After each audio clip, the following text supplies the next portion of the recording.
Hello there, I'm Ron Callcutt and I'd like to welcome you to A Fisherman's World.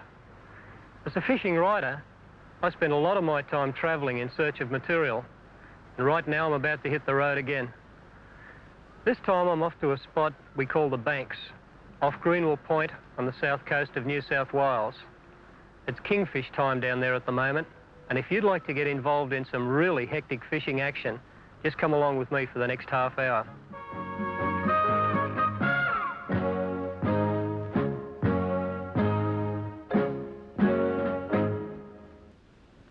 The massive reef fishermen call the Banks is one of the best kingfish grounds on the east coast of Australia. The kings arrive at the end of winter and dominate the fishing until the giant yellowfin tuna, marlin and wahoo come through with the warm currents of full summer. The Banks are a big fish ground, and a few hours spent tuning reels before the trip can save a lot of heartbreak later on. Living in Nowra, the Banks are home ground for Gary McLennan. He has some of the best blue water fishing in the world right on his doorstep. We plan to do all our fishing with deep water jigs, and as the golfer needs many clubs for different situations, so we carry a range of jigs to cover a wide variety of fishing conditions and fish species. Fished intelligently, these lures can be made to look like small bait fish, squid, prawns, almost anything the big fish eat. The one thing all of these lures have in common is that they are very strong. They have to be in these waters. With the tackle as good as new again, it's time to see if we can find a few fish to try it out on.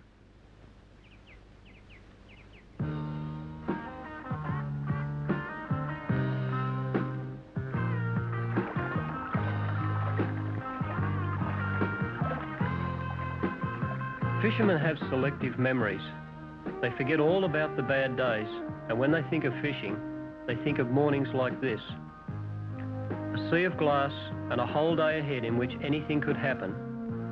The hours ahead could be the best day of your life, the worst day, or anything in between. That's half the charm of fishing, the uncertainty of it all.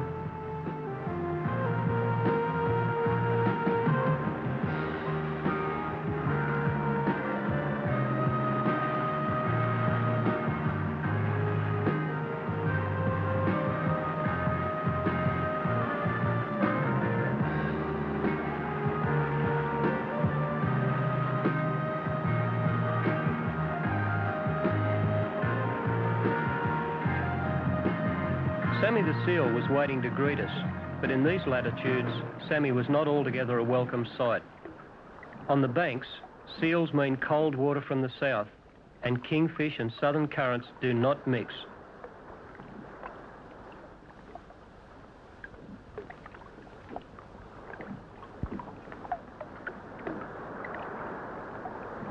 And we still had a little more bad news to come, a southerly wind that hit as soon as we started to fish. It's amazing how quickly the mood of a day can change on the open sea, but if the fish cooperate, it can change all it likes, and it won't worry us. At this stage, we were prospecting for kingfish, and this very hard lifting action on the jigs is the best way to find them. The harder a lure is to catch, the more the kings want it. There's the first strike of the day, and it's soon a double. But Gary has more bad news for us, a barracuda. That means really cold water down there, and we'll need a major change of current and wind to bring the kings on the bite. My fish is the right kind. He's a healthy little fellow too, and at this size, kingfish often school in great shoals that cover acres of water. I wouldn't complain about a little of that kind of fishing. This is something you need to watch when you fish jigs. Gary was trying to get that one away from another cooter. If there's a big school of anything down there, it's barracuda. They have long, needle-sharp teeth and a totally evil disposition that makes them a most unattractive fish. The bodies are covered in fine, slimy scales that come off all over the boat, and the less we have to do with them, the happier we are. But it looks as if we may be in for extensive dealings with them today. With the boat drifting fast on the wind, we move from one patch of fish to another, but there are always 10 barracuda to every kingfish, and it all adds up to a lot of hard work for very few decent fish.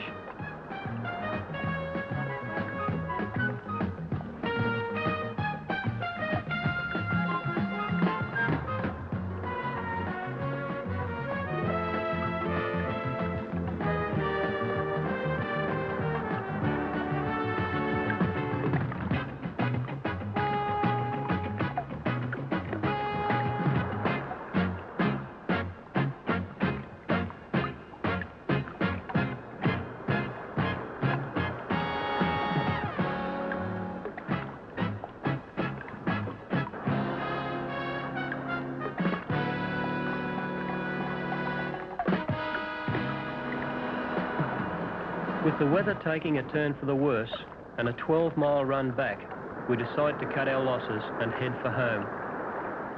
And this is probably a fitting end to the day we've had, a tail-hooked Sergeant Baker.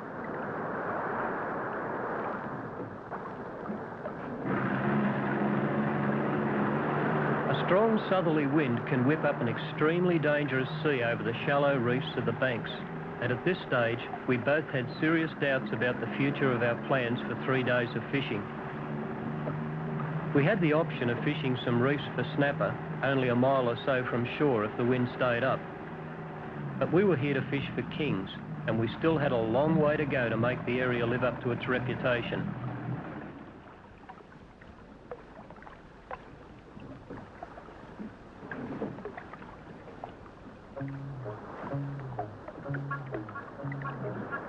When fishing is good, it is very, very good. And when it is bad, it usually goes bad all the way. The southerly wind got stronger overnight, and when we tried an inshore snapper ground the next morning, every mutton bird in the Pacific Ocean was waiting there to steal our baits. These birds are said to migrate all the way from Siberia to Australia, and the way these fellows are carrying on, it's obvious there were no meals served on the flight.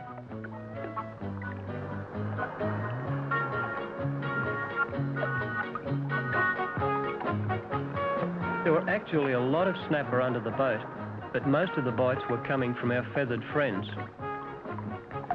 What was that, Gary? Mutton birds are quite fantastic underwater swimmers. They stay down for amazingly long periods of time, and if you drop a quarter-pound lead sinker over the side, a mutton bird can dive fast enough to catch it before it gets anywhere near the bottom. They keep this underwater surveillance going the whole time, and the moment a bait hits the water, they're after it. This was one of the most frustrating fishing trips I can ever remember. Barracuda on the outside reefs, mutton birds on the snapper grounds, and nothing in between. You really need to love fishing to persevere under conditions like these. But persevere we did, and the rewards were small but tasty.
Towards the end of the morning, things started to go our way a little.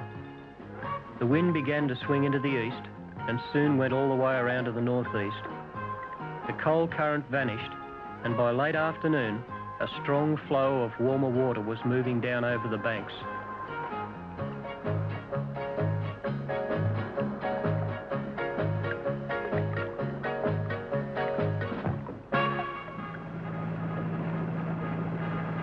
Not all fishermen have been having a hard time of it over the past few days. The professional prawn boats had been working right in along the beaches out of the wind and bringing in big catches every day. These days, the price tag on a pound of prawns may seem astronomical to the average shopper. But just look at the incredible that goes into the handling of this catch, and it hasn't even started on its way to the market yet. The men have been up and working hard since before dawn to make the catch. Now, hundreds of pounds of prawns have to be sorted, separated, washed, and then cooked. When that job is finished, the catch has to be taken to the co-op and the boat cleaned and prepared for the next day. When you consider the number of men involved, the long periods when they are kept on the moorings by bad weather, and the running costs on these big boats, you can understand that the professional fisherman earns every cent he makes. The arrival of the prawn boat means hard work for some and a carnival for others.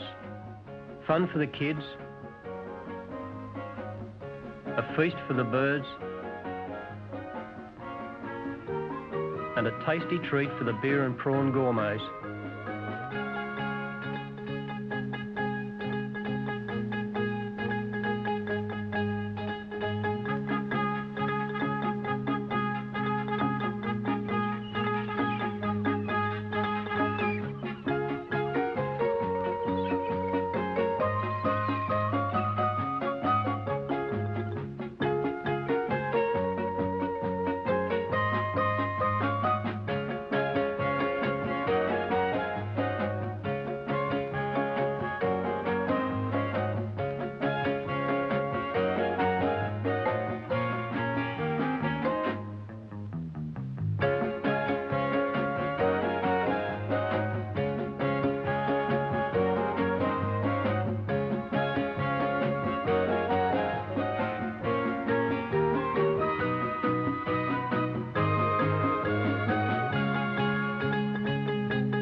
Meantime, the wind is swinging and dropping. Far out at sea, the water temperature is rising over a great reef complex, and the kings are beginning to school.